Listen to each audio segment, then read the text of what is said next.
అందరికీ నమస్కారం అండి.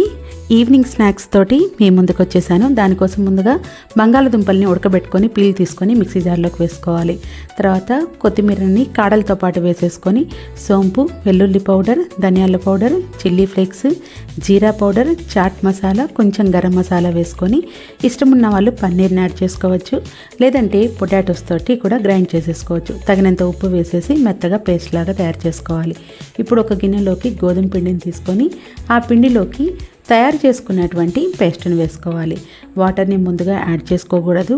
పేస్ట్కి ఎంతైతే పిండి పడుతుందో అలా అయినా కలుపుకోవచ్చు. లేదంటే ముందుగా కొంచెం పిండి తీసుకొని దాంట్లోకైనా సరే పొటాటో పేస్ట్ని యాడ్ చేసేయచ్చు.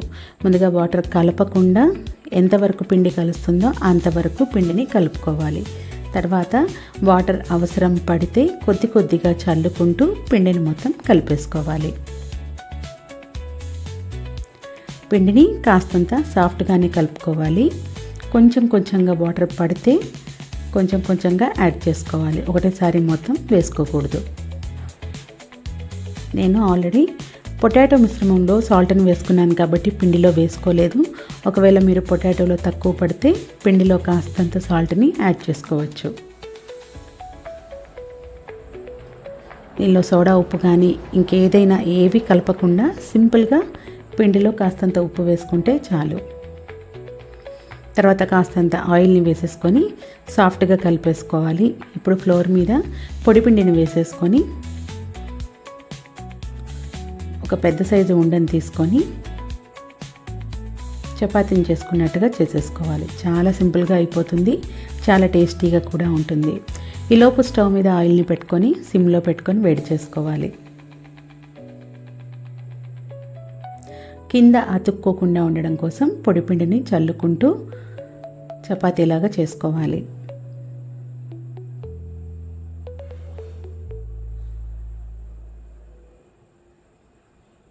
ఇలా పల్చగా చేసేసుకున్న తర్వాత చాకుని తీసుకొని నేను చూపిస్తున్న మాదిరిగా పార్టీషన్స్ లాగా చేసేసుకోవాలి. ఆయిల్ని మాత్రం సిమ్లో పెట్టుకొని మాత్రమే హీట్ చేసుకోవాలి. తర్వాత నేను చూపిస్తున్న మాదిరిగా రోల్ చేసేసుకోవాలి. లాస్ట్ కార్నర్ని కొంచెం ప్రెస్ చేస్తే ఊడిపోకుండా ఉంటుంది. ఇలా అన్నీ ప్రిపేర్ చేసేసుకొని పెట్టేసుకోవాలి.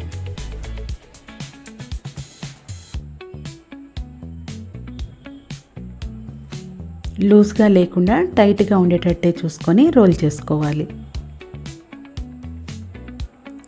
ఈ షేప్లో పిల్లలకు చేసి పెడితే చాలా ఇష్టంగా తింటారు.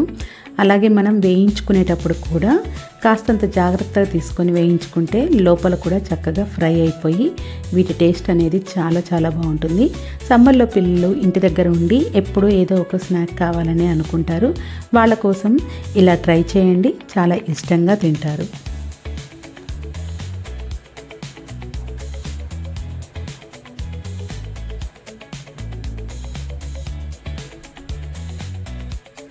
ఇలా మిగతా వాటిని అన్నిటిని కూడా ఇలాగే ఉండ సైజు కొంచెం పెద్దది తీసుకొని పొడిపిండి వేసుకొని చపాతీలాగా చేసేసుకొని ఇలా పార్టీషన్స్గా చేసేసుకొని రోల్స్ లాగా తయారు చేసుకొని పక్కన పెట్టుకోవాలి.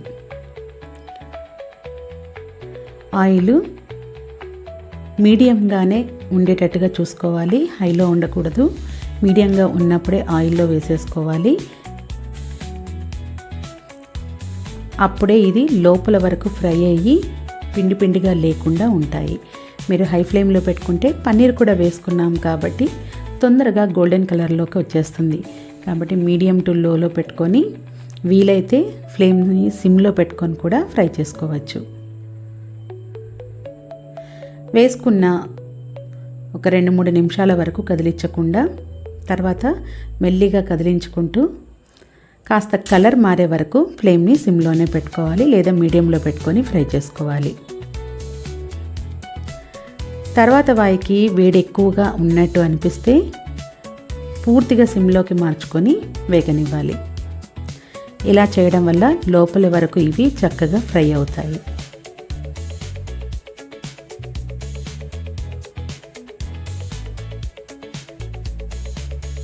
టేస్ట్ అయితే చాలా చాలా బాగుంటుంది. తప్పకుండా అందరికీ నచ్చుతాయి ఈ స్నాక్స్. చాలా లైట్గా కూడా ఉంటాయి. మంచి కలర్ వచ్చేసిన తర్వాత తీసేసుకోవాలి.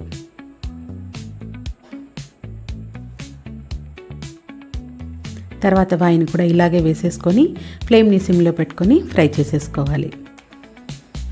అంతే, ఎంతో ఈజీగా ఉండే ఈవినింగ్ స్నాక్స్ రెడీ అయిపోయినట్టే. పిల్లలకైతే సాస్తో సర్వ్ చేయండి. నచ్చితే ఆనియన్స్తో కూడా తినొచ్చు, చాలా టేస్టీగా ఉంటాయి.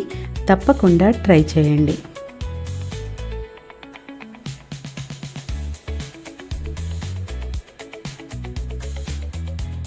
Thank you for watching.